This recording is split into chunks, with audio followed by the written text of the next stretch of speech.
பழனி கோயிலுக்கு வந்தாரா காவேரி நீதிமன்ற தீர்ப்பு தண்ணீர் தந்து விடுவோம் சொல்லியிருக்காரு.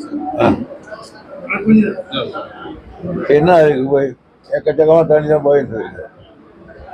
ஒண்ணு இல்ல. அதே போல நம்ம தமிழ்நாட்டை சேர்ந்த ஒருத்தர் உயர் பதவியான துணை ஜனாதிபதி ஆயிருக்காரு. அதுல நம்மளோட கருத்து என்னது?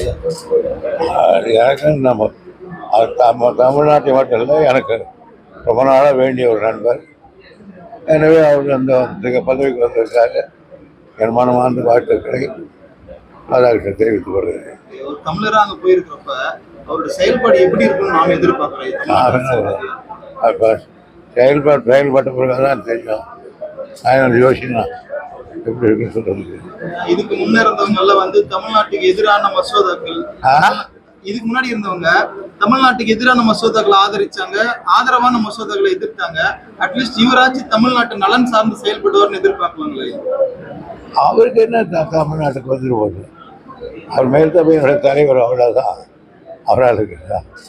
அவர் ஒன்று இல்லைன்னா கேள்விகள் கேட்டார்னா சாதகமான கேள்வி அதுதான் தமிழ்நாட்டுக்கு கொடுத்தாரு. அந்த கேள்வி கேட்க சொல்லுவார், அவ்வளோதான் முடியவரால். இன்னைக்கு அதிமுக நிலவர சூழலை பார்த்துருப்பீங்க. ஒரு பக்கம் டிடிவி செங்கோட்டையனுக்கு கழக குரல் எழுப்பியிருக்காரு.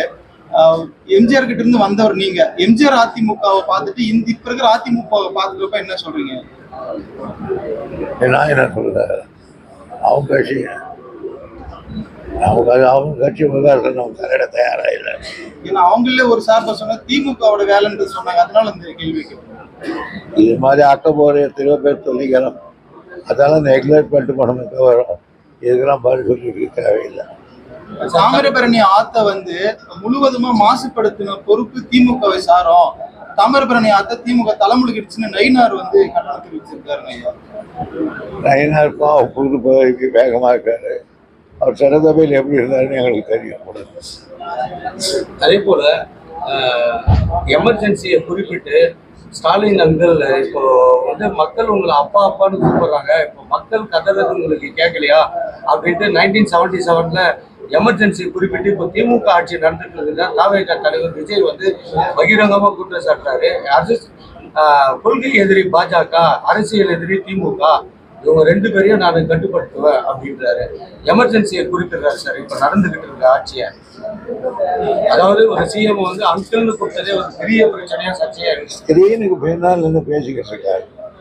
வெளியில் வரட்டும் பார்ப்போம். அவரு தான் சனிக்கிழமைகள் மட்டும் கேம்பெயின் வச்சிருக்காரு விஜய். அதுக்கு எனக்கு நல்ல சனிக்கிழமை வச்சாலும் வெள்ளிக்கிழமை வச்சாலும் எங்க பணியை நாங்கள் செய்ய